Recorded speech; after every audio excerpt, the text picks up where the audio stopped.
Join us for the launch of A More Perfect Union, weekdays right here on KBLA Talk 1580.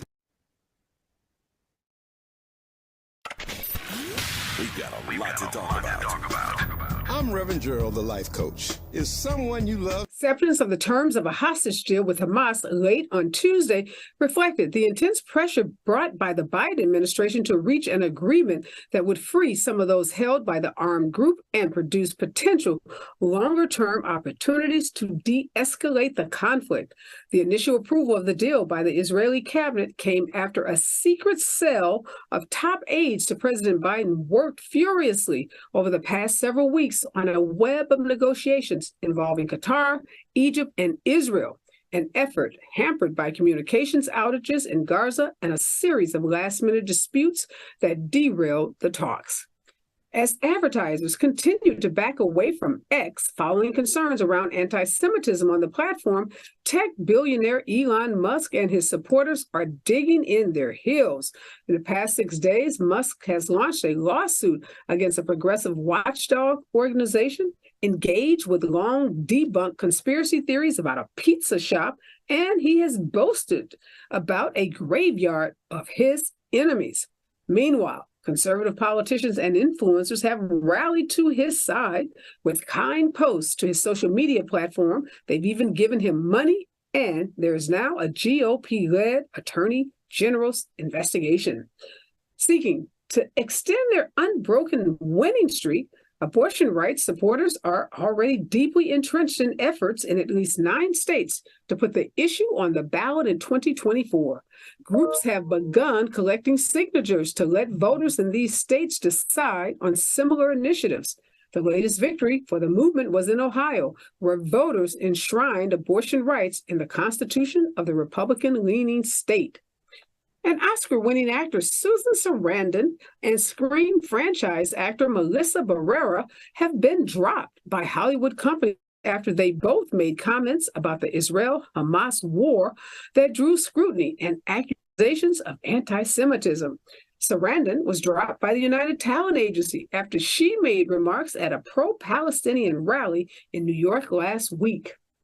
And for now, Judge Eileen Cannon, a Trump-appointed federal district judge in Florida, is officially sticking with the May 20 date she announced 4 months ago. Now, this is for his mishandling of classified documents trial. Now, even though the judge recently denied Trump's bid to push the trial back date, in a series of more technical rulings, Judge Cannon has postponed key pretrial deadlines, and she has added further slack into the schedule simply by taking her time to resolve some fairly straightforward matters. Some experts believe by slow walking this case, Trump may not be on trial in Florida until after the November 2024 election. And Negan Youngblood alleges his family was deprived of the riches from oil-soaked land, and as a result, he is suing ConocoPhillips. Youngblood, the co-founder of private equity firm Pharaoh's Capital Group, he and his family are suing ConocoPhillips, accusing it of depriving them of the riches from oil-soaked land in South Texas, bought by his ancestors who were freed slaves. In this lawsuit, Negan Youngblood and his family are seeking more than $900 million in damages. This is Areva Martin in real time, and I'm your host, Areva Martin. This is your one-stop destination for today's trending news, expert analysis, and my unfiltered opinions. And this is hour 2 of Areva Martin in real time. And this is the hour where we dig deep, where we go behind the headlines, where we bring you everyday people as well as some of the nation's leading experts to talk about those stories that have people talking. And today, on the eve of Thanksgiving, we are talking about the opioid, the fentanyl crisis that is gripping this country. Now, in 2018, Republicans, Democrats, and then President Trump united around legislation that threw $20 billion into treatment, prevention, and recovery. But 5 years later, the Support Act has lapsed, and the number of Americans dying from overdoses has grown by more than 60%. And most of these deaths are driven by illicit fentanyl. So far, 105,000 Americans have died, and this number is just for last year alone. Some folks say that Congress is not showing the kind of urgency about re-upping the Support Act that expired back in September of this year.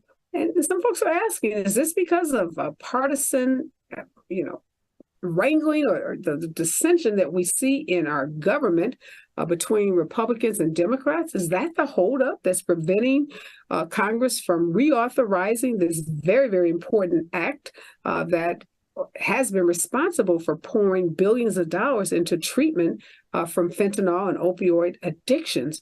Or is there something more at stake?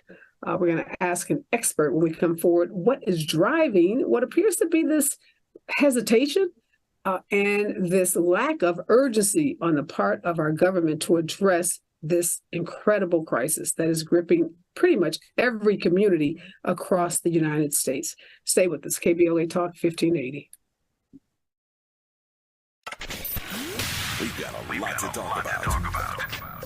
Hi, I'm Zoe Williams, a.k.a. the Voice of Reason, encouraging you to join me weekdays from 7 to 9 p.m. for the world's most intriguing relationship radio roundtable. Every night, I facilitate and encourage our loyal listeners to participate in the most engaging relationship discussions you'll hear anywhere. So make it a point to rendezvous with me, Zoe Williams, the Voice of Reason, Monday through Friday, 7 to 9 p.m. Pacific Standard Time. Trust me, your relationships will never be the same. The VOR is on fire tonight. Unapologetically progressive. KBLA Talk 1580. We've got your black.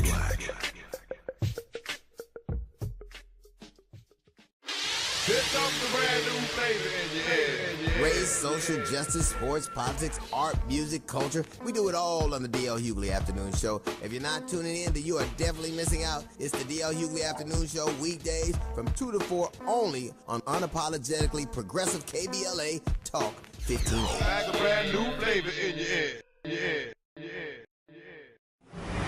To boldly go where no man has gone before. Boldly taking talk radio where it has never gone before. New vistas, new voices, new views, new visions, new victories. We're KBLA Talk 1580, and we're taking public media black.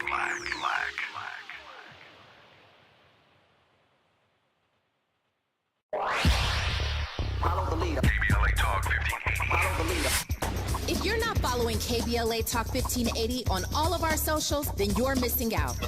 Download our app and find us on Facebook, Twitter, Instagram, YouTube, and on the web at KBLA 1580. That's right. Again, you can find all of our socials at KBLA 1580. We've got a lot to talk about. By the way, if you miss any of our weekday shows in real time, you can always catch up by checking out the podcast of your favorite shows at your leisure. At KBLA Talk 1580, we've got your black. Follow the leader. Oh my God. Follow the leader. Follow the leader. Follow the leader. Follow the leader. Follow the leader. Gotta stay fresh, my house shot with a rest bar, shot with a rest bar, shot with a rest bar. Have you visited us online for the grand opening of KBLA.store? For the best in new merch, gift ideas, books, media, and more, log on to KBLA.store. Be sure to check out our KBLA team favorites at KBLA.store today. That's KBLA.store for all the official merch on your favorite talk radio station, KBLA Talk 1580. The bounce is back. We've got a lot to talk about. Are you interested in catching up on all the latest entertainment news, trending topics, and exciting interviews? We are back, and in this hour, we're talking about America's drug problem. America's drug overdose crisis is out of control.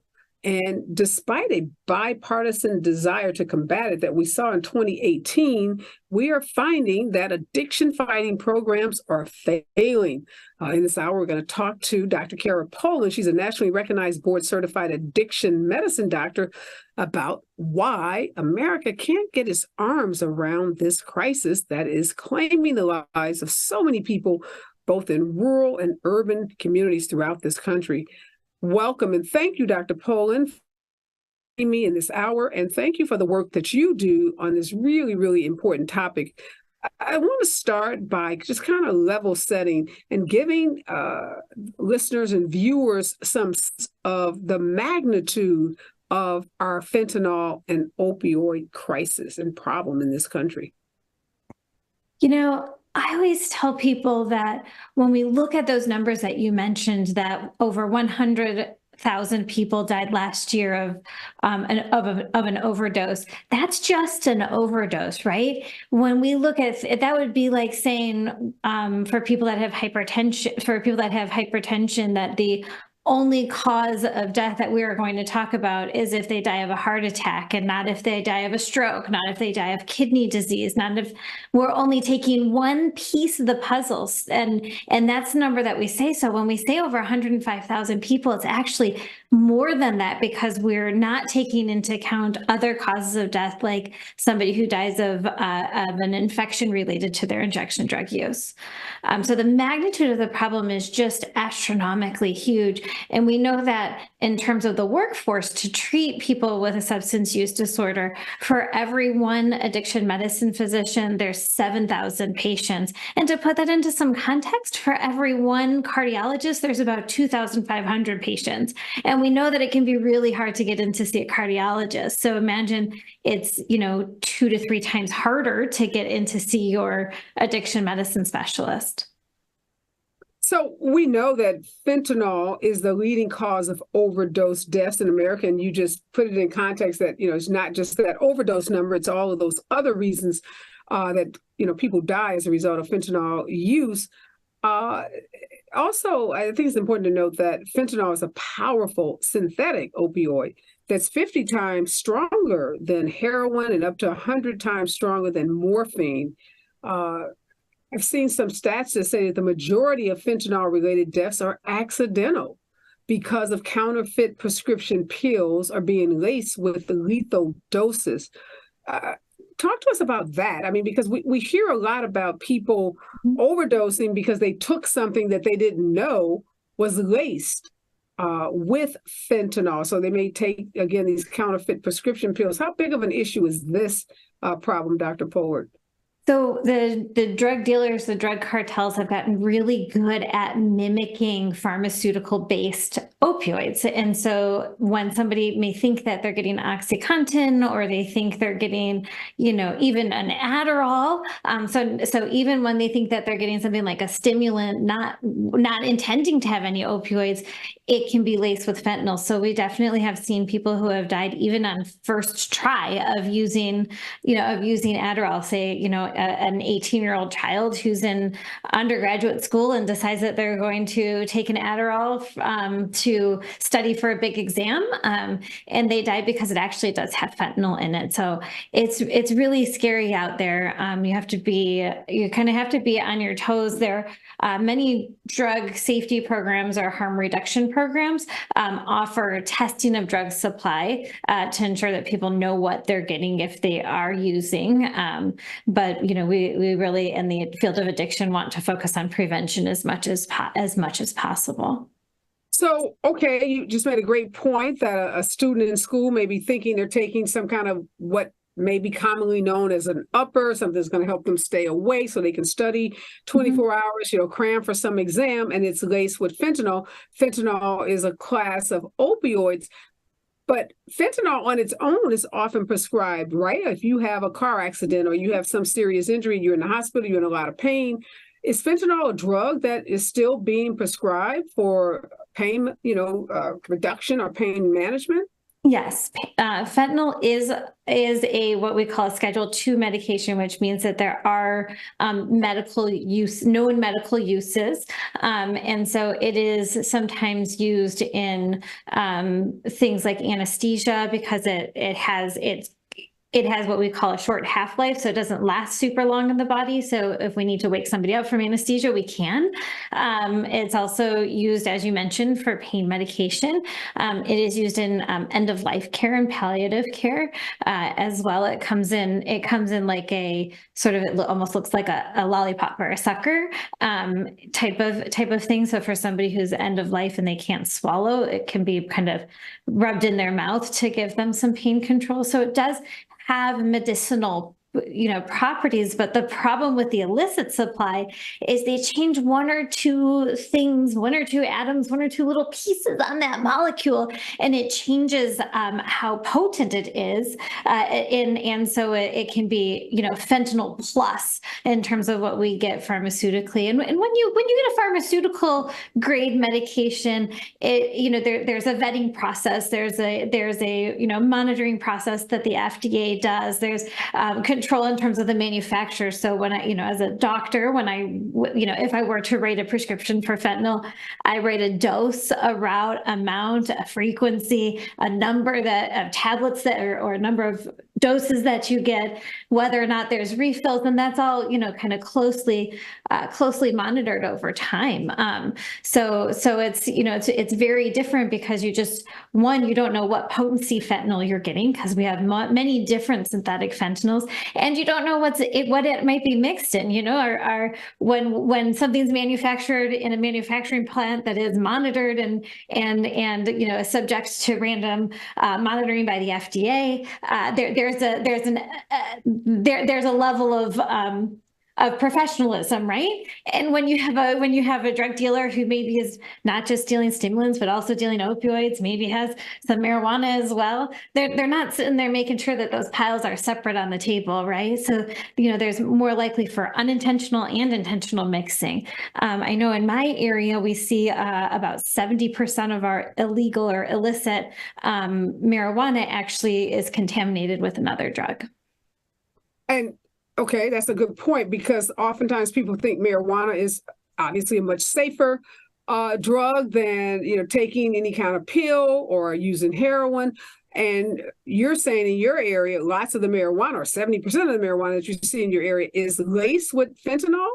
Laced with some other drug. So whether that's fentanyl or methamphetamine or cocaine, it's got something other than just marijuana in it.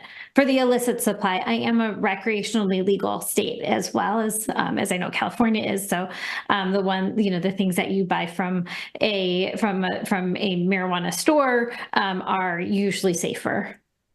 And one of the terms that I've heard in doing research for this show is researchers have deemed this a fourth wave of the opioid crisis. What does that mean? Why are they calling this period right now a fourth wave?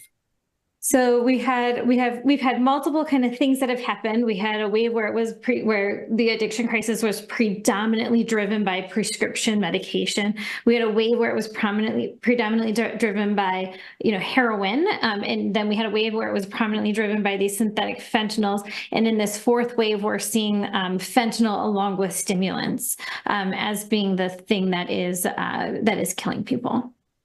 So it's that kind of polysubstance use where it's more than one substance at a time that is being used. And, if you watch television or watch dramas, you get this impression that all of these drugs are coming into the U.S. from foreign countries, and that, they're responsible for this flooding of the market of fentanyl and these other opioids. Is that true?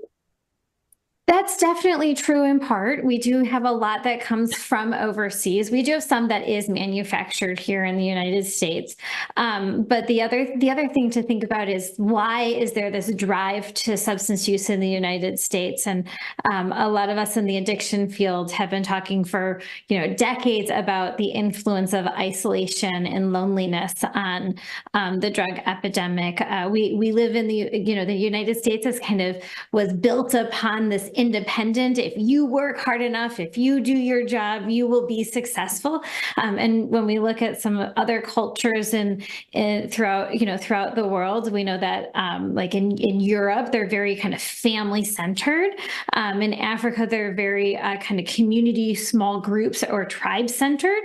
And then if we look in kind of the Asian countries, they're larger community based centric, more like villages or is kind of where their identity is. So there's more responsiveness to each other and more social responsibility for the community and for each other than we see in the United States. So there's very famous researcher in the addiction field. His name's Bruce Alexander, who really studied the effect of isolation on substance use, and his research really shows that the more community we have, the more interpersonal connections we have, the more kind of responsibility to a greater good that we feel, the lower our risk for addiction. Well, and then what about the role of over-prescribing prescription opioids? Because we also have seen that, several documentaries. And again, if you read about this crisis, we often hear about doctors being the drivers in some cases because they are over-prescribing. And, there being these pill mills in places like Florida and other parts of the country where it's known that you can go and get, these prescriptions for opioids in many cases when they're not warranted. Absolutely. It's scary. As a physician, I sometimes wonder how somebody or when somebody reaches that moral point where they're prescribing unnecessarily to people. We've had some national guidelines that have come out from entities like the CDC to reduce prescribing. Many states have enacted legislature to require lower prescriptions. We have prescription drug monitoring programs where you can see where a patient is getting prescriptions for controlled substances in every state now. So there has been more both government regulation that has reduced the amount of prescribing, and also kind of these guidelines that have come kind of from within the House of Medicine as well to help reduce some of that. So when we talked earlier, that was one of the waves of the opioid epidemic. So 10 years ago or so, I used to say there was a statistic at the time that over 80% of people who used illicit opioids had started with prescription opioids. I can't say that anymore, which is a good thing. But unfortunately, that hasn't stopped the opioid epidemic, that hasn't stopped the isolation epidemic, that hasn't had the impact that we wanted it to have. What would that number be today? It's not 80% that are addicted started with legal prescription medication. Is it more like 50%, or where is that number? I actually don't know any at this point. I apologize. Oh, no problem. It begs the question about if you are injured, if you have an injury, if you have any kind of medical condition, should you even take or accept a prescription for fentanyl or an opioid because of its addictive qualities? I think you have to be super aware of that. And I think we have to, as a society and as a community, remember that these medications are extremely powerful, and we need to respect that, and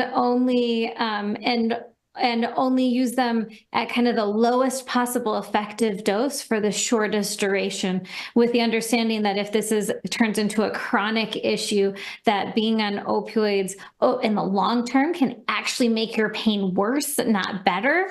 And so really it goes back to that respect for the power of these drugs as medications, and really using them again for the shortest possible amount of time.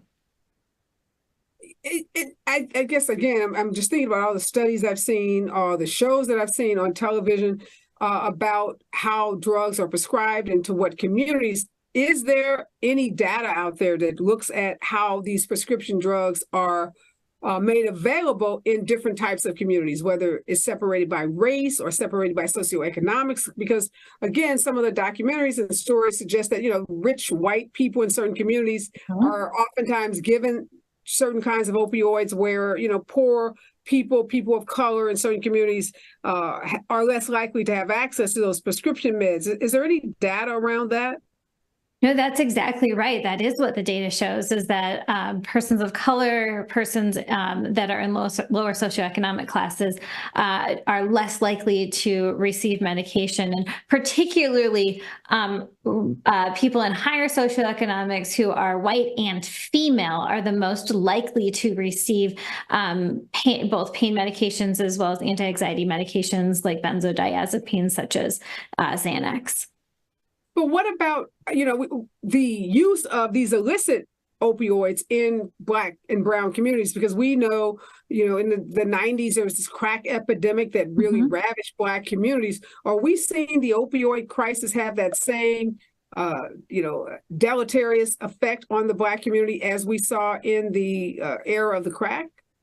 Unfortunately, we are actually seeing that Black communities and brown communities are have increased rates of opioid use compared to white communities. So a number of Black people who are using has increased at a higher rate in recent years than in white communities.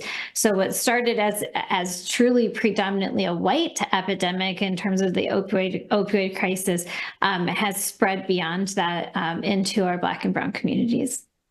Wow.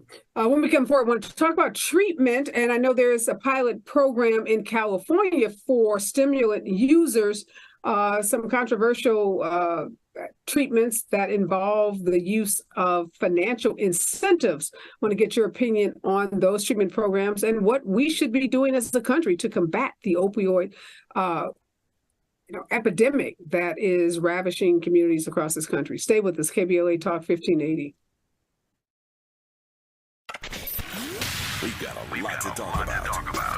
I'm Reverend Gerald, the life coach. Is someone you love struggling with addiction and mental illness? Is improving your family's health important? Want to leave a legacy that your family can grow? Are you ready to enhance your perception of life experiences? Then wake up weekends at 7 a.m. with Urban Family Focus and get the wisdom, opportunity, resources, and motivation to live your best life. Join the conversation on Urban Family Focus Saturday and Sunday at 7 a.m. Unapologetically progressive. KBLA Talk 1580.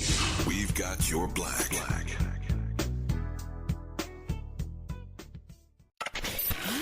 We've got a lot to talk about.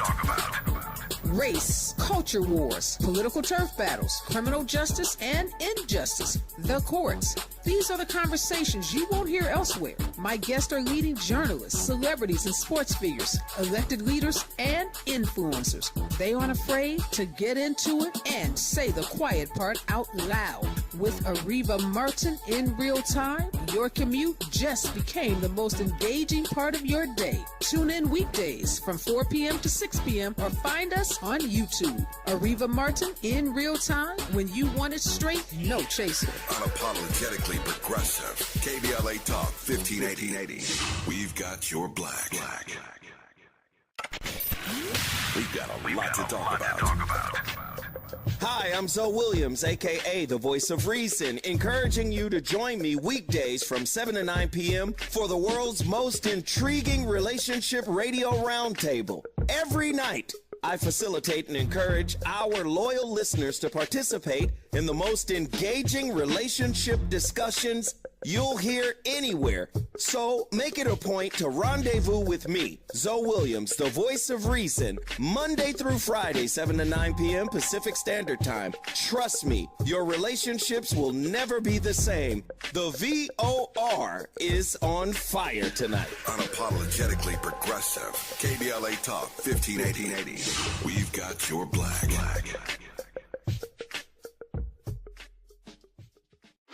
Here comes the brand new flavor in your head. Race, social justice, sports, politics, art, music, culture. We do it all on the D.L. Hughley Afternoon Show. If you're not tuning in, then you are definitely missing out. It's the D.L. Hughley Afternoon Show, weekdays from 2 to 4 only on unapologetically progressive KBLA Talk 1580. Like a brand new flavor in your head. To boldly go where no man has gone before. Boldly taking talk radio where it has never gone before. New vistas, new voices, new views, new visions, new victories. We're KBLA Talk 1580, And we're taking public media black.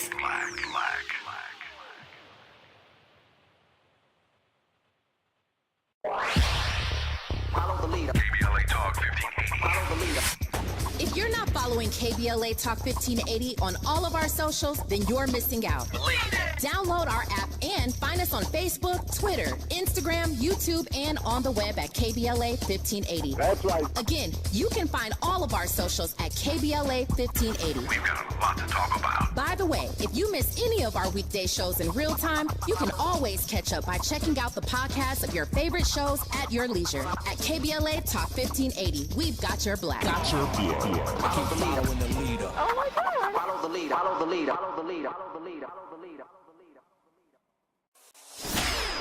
Gotta stay fresh, my house shot with a rest bar, shot with a rest bar, shot with a rest bar. Have you visited us online for the grand opening of KBLA.store? For the best in new merch, gift ideas, books, media, and more, log on to KBLA.store. Be sure to check out our KBLA team favorites at KBLA.store today. That's KBLA.store for all the official merch on your favorite talk radio station, KBLA Talk 1580. The bounce is back.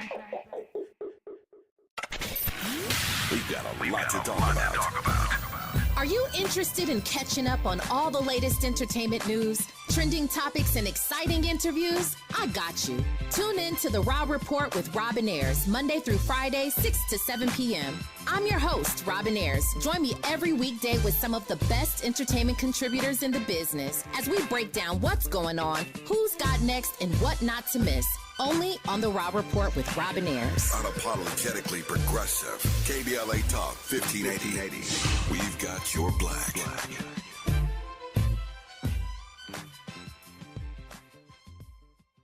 There's a new sheriff in town. All right, I'm Dr. Nicordelai Corte, and starting September 18th, I couldn't be more thrilled than invite you to join us for the launch of A More Perfect Union. Weekdays right here on KBLA Talk 1580. Weekdays from 1 to 2 p.m. Pacific time. That's 4 to 5 p.m. Eastern. A More Perfect Union promises to deliver national news of consequence, informed opinion, and analysis beyond the headlines. As KBLA Talk 1580's chief national political analyst, every day you can expect your daily dose of political news of consequence. If you're looking to be engaged, enlightened, and empowered to be a part of the solution to issues related to national politics, elections, identity, culture change, and social justice, A More Perfect Union was designed for you. This daily political affairs show will feature notable journalists, industry leaders, lawmakers, change makers, tastemakers, and ordinary people motivated to do their part to reach beyond today's divisions, to make sense out of news of the day, and offer us all a chance to build a more perfect union. Come on and join me. KBLA Talk 1580. We've got a lot to talk about. We've got a lot to talk about. Hi, I'm Ray Richardson, your sports connection. Poland, she is a nationally recognized addiction specialist, and we're talking about the opioid overdose death crisis in this country. And we know that these overdoses jolted the country in the mid-2010s, but yet they continue to be a major health crisis. And we used to think of this as just a rural problem impacting white and Caucasian people, like I said, in these rural communities. But there's been a lot of data out that says that this is not just a white problem, that opioid overdose deaths severely impact African Americans and other people of color in urban communities. A lot of that data hasn't, quite frankly, I think, been highlighted enough. And when we look across cities like Baltimore, Pennsylvania, and places like Washington, D.C., the numbers are staggering. Dr. Poland, what is leading this really disproportionate number of African Americans who are now dying from opioid overdoses? I don't think we know all of the details of why, but some of the reasons that we are seeing this is because of the historical oppression that we have of some of these communities, and that has led to isolation, that has led to a lot of significant mental health concerns that really do predate and postdate the COVID crisis for very rational and obvious reasons. There is a lot of mistrust with the medical community by particularly our African American and Black community in terms of historical traumas that have happened to that community at the hands of healthcare. So there may be less outreach to mainstream healthcare for treatment and help. But one of the strengths that our Black communities have is that they are very community-based. We talked a little bit earlier about that isolation and that kind of individualism in the United States more generally, but we do see that in our Black communities, there is more of a picture of community responsibility and community support in those groups, and hopefully we can harness that as we develop new treatment programs for people of color. We also need to remember that the treatment programs that work in one community that maybe work in a rural population are simply going to be different than they are for an urban population. And what works for one culture or one community within our nation may not work for all communities within our nation. And being mindful of that and creating, person-centered, community-centered plans for our treatment is going to be necessary to truly impact the crisis. And one thing that has changed, that has become better, is if you look at kind of grant opportunities or funding opportunities from the National Institute of Health, which is the largest funder for academic research in the United States, we're seeing that there are more diversity-based grants that require you to kind of think about how this might impact, how your program or your grant, what you're going to do with that money is going to impact different types of populations. And so we're kind of seeing a little bit of a pivot there, which I think is a good thing, to really look at different population-based health rather than trying to create a one-size-fits-all for all communities. Yeah, I just want to really read for the listeners and viewers these startling statistics about Black deaths and overdoses related to opioids, because again, this crisis was presented to us in the 90s as something that was predominantly impacting white people in rural communities. And now we know that 1 million people have died of overdoses since the 1990s. Again, the face of those deaths oftentimes were white middle-class victims, but now Black and brown people struggling with long-term addictions and unfortunately too few resources. And by some reports, during the last 10 years, opioid and stimulant deaths have increased 575% among Black Americans. And in 2019, the overall drug overdose death rate among Black people exceeded that of whites for the first time. 36.8% versus 31.6 per 1,000. And again, with the addition of fentanyl and synthetic opioids that are 50 to 100 times more powerful than morphine, some reports say that Black men in particular, over 55, who survived for decades, even some with heroin addiction, are now dying at rates 4 times greater than people of other races in that age group. So I just think we don't hear enough about the changing face of these deaths. And a lot of people still probably think that these addictions are just happening in Kentucky and again in other, parts of the country that they associate with being rural and white. But the reality is, since 2019, the death rates amongst Blacks, has begun to exceed that of whites. And like so many other crises in this country, it's all about racial inequalities, racial inequities when we talk about treatment. And let's move on to that, because there's some controversial treatments that are out there. But again, when you look at reports, the biggest thing you hear about treatment as it relates to Black communities is that there's just not enough access. There aren't enough treatment programs, treatment centers. And as you said, there are treatment programs many times that don't really center Black people. So talk to us about what are the gold standard treatment programs that, if we could wave a magic wand, should be in every Black community.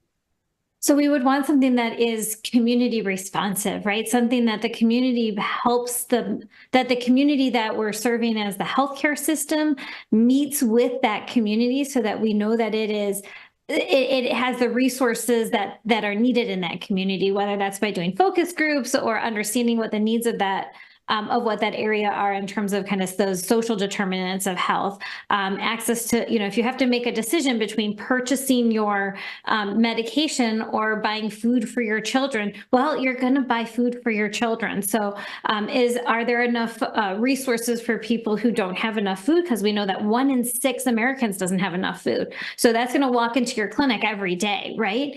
So we need to kind of make sure those social determinants of health are responsive and available in that community. And then we have to make sure that our doctors are culturally responsive, culturally appropriate with that community, and kind of speaking the language of the community, if that makes sense. We don't want doctors coming in from ivory towers using jargon and telling people what to do. We want the person in treatment to be the one responsible for helping build that plan. In terms of the gold standard for medical treatment for opioid use disorder, that is the availability of of all 3 of the FDA approved medications to treat opioid overdose deaths. I do want to know that there is a study that showed that the only way to reduce the outcome of death with opioid use disorder is to either be prescribed or buprenorphine, or to be a participant in a methadone program. So buprenorphine and methadone are the only 2 ways that we actually reduce the outcome of death. Injectable naltrexone or Vivitrol, there weren't enough people in the study to know if there was a reduction in the outcome of death. And then things like counseling alone or abstinence-based programs are not proven to reduce the outcome of death. So we want to make sure that there is the availability of medications, particularly to treat opioid use disorder. You mentioned earlier some of the work around contingency management that is being done in California. That is the only studied way proven to improve the outcomes for people that have a stimulant use disorder, so cocaine or methamphetamine. And so that's what those programs are intended to address.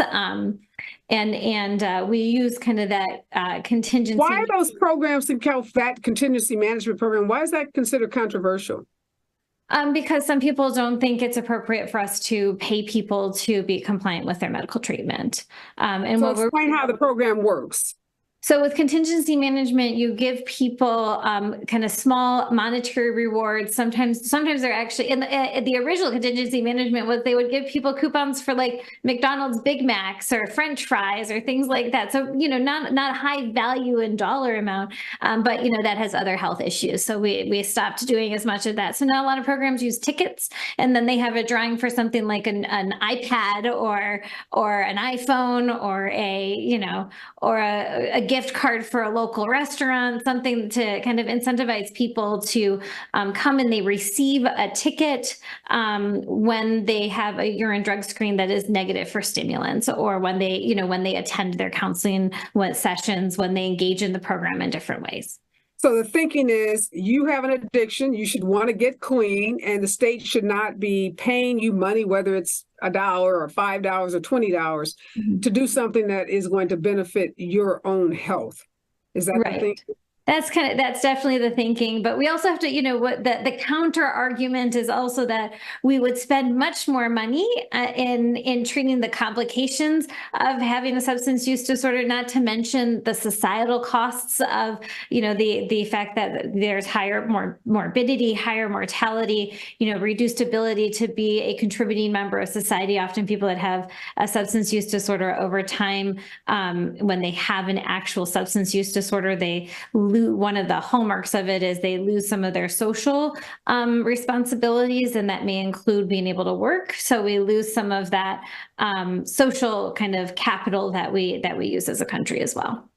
When we come forward, I want to talk about these disparities that many Black communities still report as it relates to being addicted to opioids versus being addicted to crack, because there are Black folks that say still, if you call a drug treatment program and say you are addicted to crack, you're going to get one response versus if you acknowledge that you are addicted to opioids. When we come forward, KBLA Talk 1580.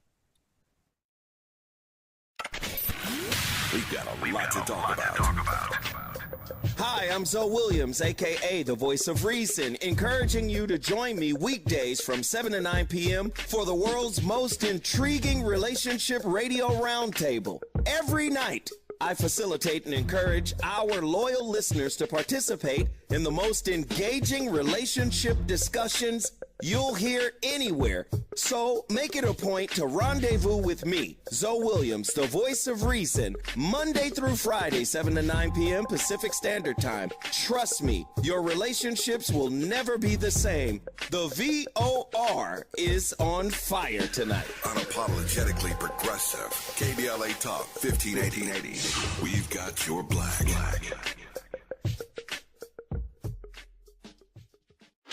Here comes the brand new flavor in your head. Race, social justice, sports, politics, art, music, culture. We do it all on the D.L. Hughley Afternoon Show. If you're not tuning in, then you are definitely missing out. It's the D.L. Hughley Afternoon Show, weekdays from 2 to 4 only on unapologetically progressive KBLA Talk 1580. Like a brand new flavor in your head. Yeah. To boldly go where no man has gone before. Boldly taking talk radio where it has never gone before. New vistas, new voices, new views, new visions, new victories. We're KBLA Talk 1580, and we're taking public media black.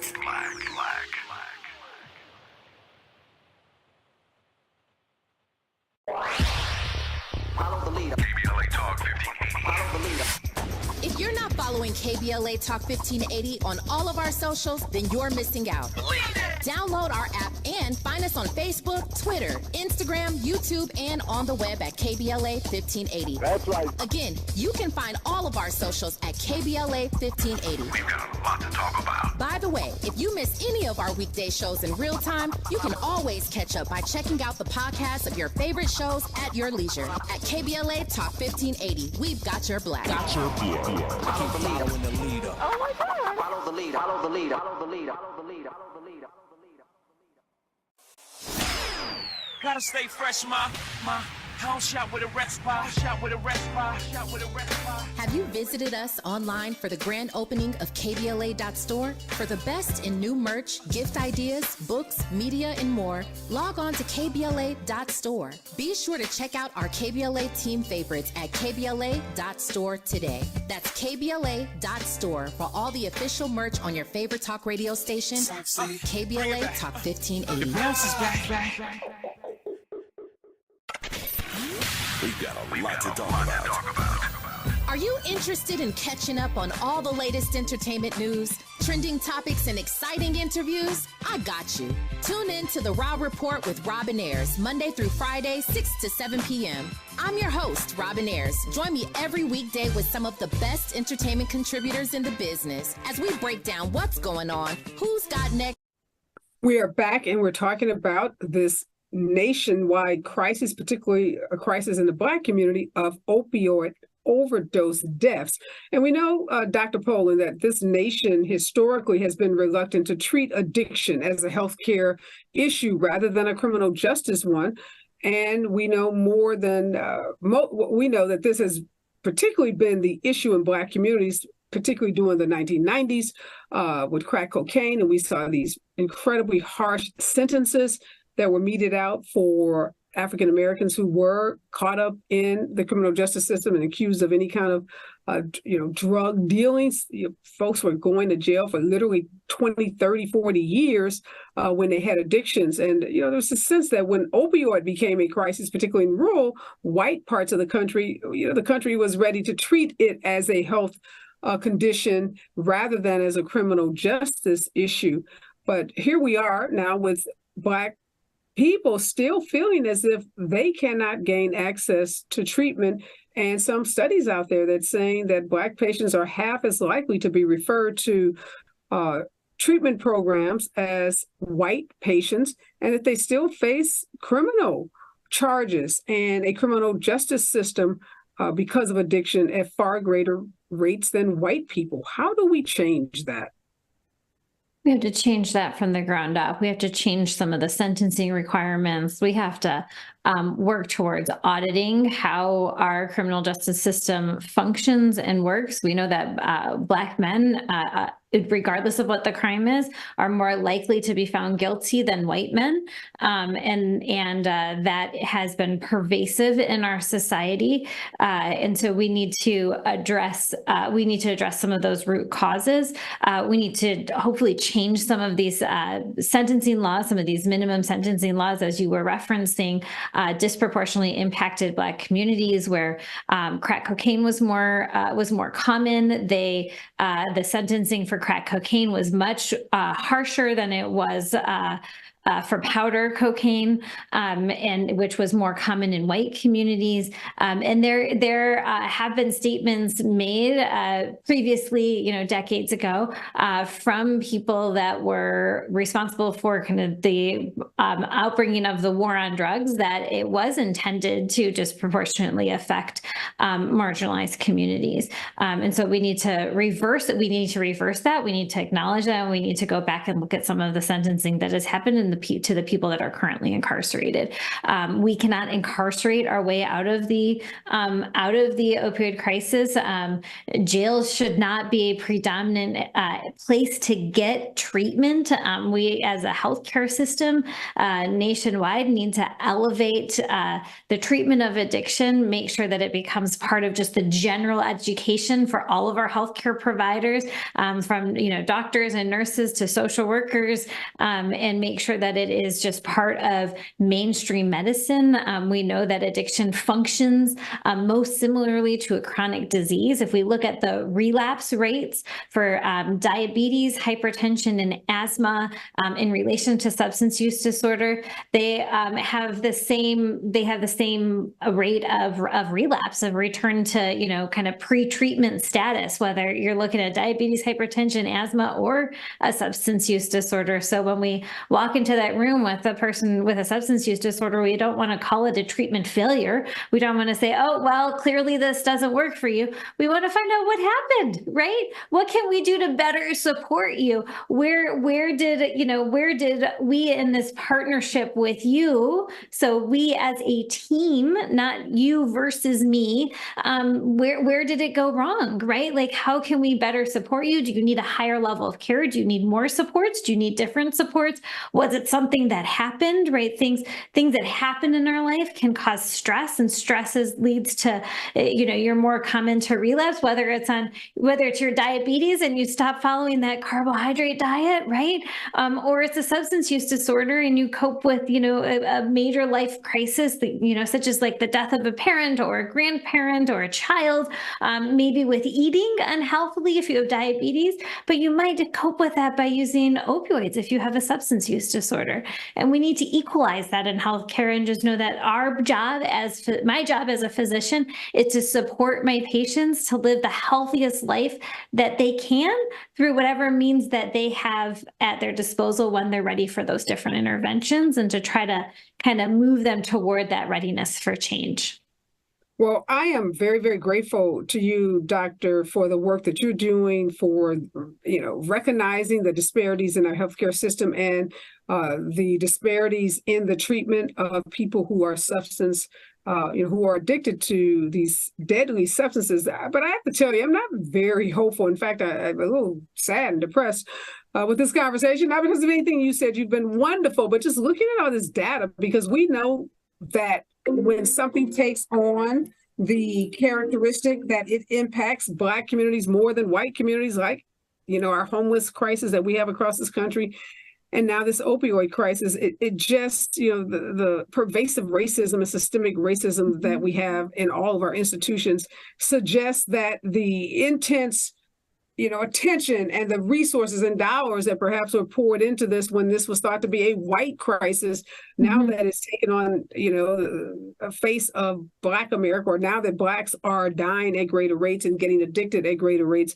I just question what kind of efforts we are going to see by the government to really pour the kind of resources into the medical system, into treatment centers, into communities that are needed to combat this. These numbers are startling. This switch, this shift from this predominantly impacting white, rural, middle-class people and rural communities to now, for the first time, seeing higher rates of drug overdoses from opioids in the Black community is really, really disheartening. So you got about 60 seconds. Tell me something really positive to give me hope that this country is going to do the right thing and really try to save lives now that this epidemic is no longer just impacting white folks. The American Society of Addiction Medicine has a series of public policy statements specifically to racial inequities.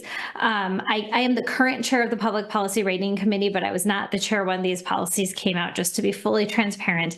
But the American Society of Addiction Medicine is the largest physician organization in the nation. It's kind of the AMA, the American Medical Association, specifically for the subspecialty of addiction medicine. And so we use those statements for the advocacy that we do on the Hill, for the advocacy that we do at a national level as well as at a local level. So hopefully that is a resource for anyone in any community to be able to take to their legislature to say, to point to and say, these are changes that we need. And I encourage all of your listeners to reach out to their legislature, because for each person who reaches out to their legislature, it literally counts for thousands of citizens' voices. So the more we do that, we are at a unique time where we have these opioid settlement dollars. Each state got a certain allocation, and it goes to communities as well as to states. So reaching out to your local community officials, your county commissioners, your health departments, as well as your state legislators, is something that we can do as citizens to rally around this crisis and make sure that they're hearing that the Black communities and the communities of color, our Native communities that have also been disproportionately affected, get a disproportionately high number of those dollars in order to build equity into our systems, in order to make sure that treatment is available. Well said. Thank you so much, Dr. Poland. Again, appreciate the work that you're doing on this issue. We are out of time, but such an important conversation. Again, thank you for the work that you're doing. The next voice that you hear will be Robin Ayers in the Raw Report right here on KBLA Talk 1580. Thank you so much. We've got a lot to talk about. I'm Reverend Gerald, the life coach. Is someone you love struggling with addiction and mental illness? Is improving your family's health important? Want to leave a legacy that your family can grow? Are you ready to enhance your perception of life experiences? Then wake up weekends at 7 a.m. with Urban Family Focus and get the wisdom, opportunity, resources, and motivation to live your